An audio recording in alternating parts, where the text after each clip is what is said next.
കേറട്ടോ sir? വേണ്ട, അവിടെ വന്നാ മതി. എന്നാ പിന്നെ ഞാൻ പോട്ടോ sir?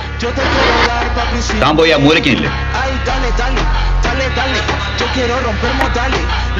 Devaki KM. Present sir.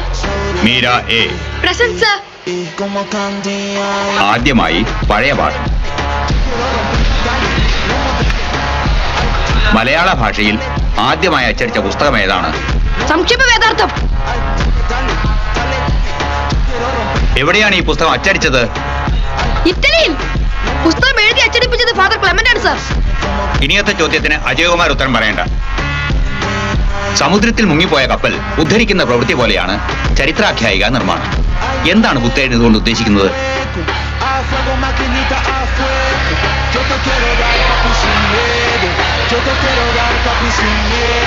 Muraleedharan.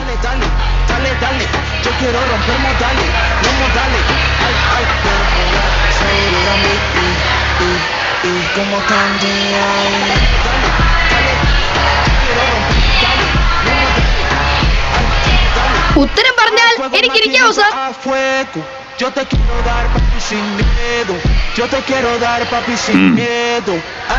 Puthezhath Raman Menon സമുദ്രമായി സങ്കല്പിച്ചിരിക്കുന്നത് നമ്മുടെ മറവിയെയാണ്. കപ്പൽ ഏതെങ്കിലും പ്രധാനപ്പെട്ട ചരിത്ര സംഭവമായിരിക്കും. ഒരു നല്ല ചരിത്ര നോവൽ എഴുത്തുകാരൻ പണ്ടെങ്ങോ നടന്ന ചില സംഭവങ്ങളെ ജനങ്ങളുടെ വിസ്മൃതിയാകുന്ന സമുദ്രാന്തർ ഭാഗത്തു നിന്ന് മനോധർമ്മമാകുന്ന യന്ത്രം കൊണ്ട് ഉയർത്തിയെടുത്ത് രസകരമായ രീതിയിൽ അവതരിപ്പിക്കുന്നു.